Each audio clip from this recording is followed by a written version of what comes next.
এই যে কদিন আগে শুভেন্দু অধিকারী ভাষণ দিল যে জিহাদির বাচ্চারা তোরা কোথায়, বেরিয়ে আয়, তোদেরকে সাইড করতে এসেছি। পাকিস্তানের বাচ্চারা তোরা কোথায় আছিস, বেরিয়ে আয়, তোদেরকে সাইড করতে এসেছি। শুভেন্দু অধিকারী এইভাবে মুসলমানদের বিরুদ্ধে প্রকাশ্যে কথা বলে। কিন্তু যুবক ভাই, আমি তোমাদেরকে বলি, তুমি শক্তি জোগাও। ওই শুভেন্দু অধিকারীর জন্য আমাদের মুসলমানদের যুবক একজনই যথেষ্ট। তুই তো সিকিউরিটি নিয়ে ঘুরিস, প্রোটেকশন নিয়ে ঘুরিস, একবার তুই খালি হাতে বেরিয়ে যা। আমাদের যুবকরা একজনই ছিলাম। আজকে আমাদের জীবনে নিরাপত্তা আমরা খুঁজে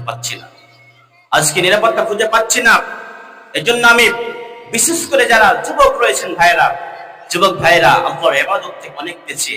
যুবক ভাইরা নিজের বন্ধু বান্ধবের সাথে সময় কাটিয়ে দিয়ে এমনিতে বসে বসে গল্প করে মোবাইল টিপে মোবাইল চালিয়ে নিজের মূল্যবান সময়টাকে এরা নষ্ট করে দেয়। প্রিয় যুবক ভাই, আর কতদিন এরকম করবেন বলেন?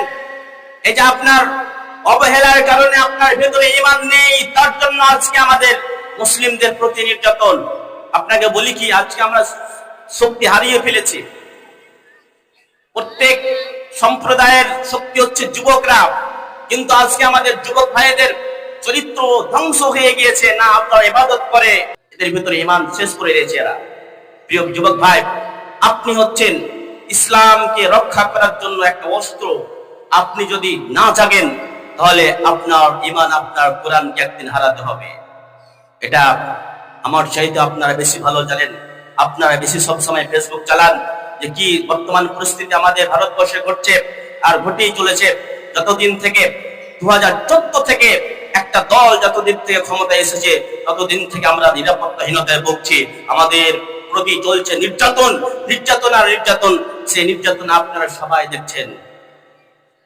একটা দল রয়েছে, যে দলের নেতারা যারা হবে, এরা না মুসলমানের বিরুদ্ধে কথা না বললে এরা ভোট পাবে না, এরা মুসলমানের বিরুদ্ধে কথা না বললে এরা নেতা হতে পারবে না।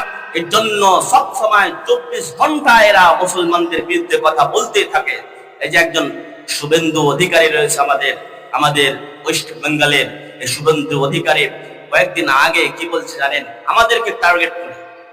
আরে ভাই, আমরা তো চাই না। এতদিন 2014 আগে আমরা বুঝতাম না যে কে হিন্দু কে মুসলমান। আমারও হিন্দু বন্ধু রয়েছে, অনেক রয়েছে। এই যে ভুবনতলা এই গ্রামগুলোতে আমারও মুসলিম বন্ধু, হিন্দু বন্ধু রয়েছে। আমরা জানতাম না যে আমরা আলাদা।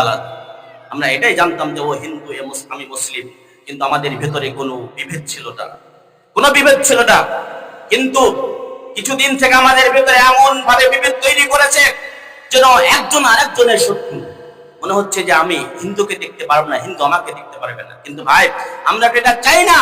আমরা সকলে ভাই হয়ে এই ভারতবর্ষে আমরা বসবাস করতে চাই। কিন্তু এখন যে এক দলের নেতা নেত্রীরা এমন করে মুসলমানদের বিরুদ্ধে মুসলমানকে টার্গেট করে কথা বলে, এটা মনে হচ্ছে যে আমরা ওদের শত্রু। দিল যে জিহাদির বাচ্চারা তোরা কোথায়, বেরিয়ে আয়, তোদেরকে সাইড করতে এসেছি। পাকিস্তানের বাচ্চারা তোরা কোথায় আছিস, বেরিয়ে আয়, তোদেরকে সাইড করতে এসেছি। শুভেন্দু অধিকারী এইভাবে মুসলমানদের বিরুদ্ধে প্রকাশ্যে কথা বলে।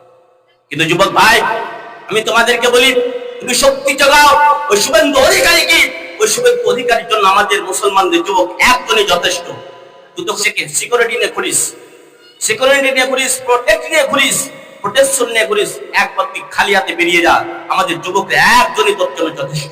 খবরদার, তুই যে একদম ভাষণ দিচ্ছিস, ভাষণ একবারে উস্কানিমূলক ভাষণ। এই ভাষণ যদি আমরা দেই, তাহলে এক্ষুনি পুলিশ এসে আমাদেরকে অ্যারেস্ট করবে। কিন্তু তোরা তো একটা দলের নেতা নেত্রী, তোদের কিছু হবে না। তোরা যতই মুসলমানদের বিরুদ্ধে সব সময় বলিস মুসলমানদেরকে হত্যা কর, মুসলমানদের কেটে নদীতে ভাসিয়ে দে, তোদের কিছু হবে না। আমরা জানি যে মুসলমানদের অবস্থা এখন ভারতবর্ষে কি হয়েছে, যে মুসলমানের বিরুদ্ধে অনেকেই যা কিছু বলে দেবে, ওদের কিছু হবে না।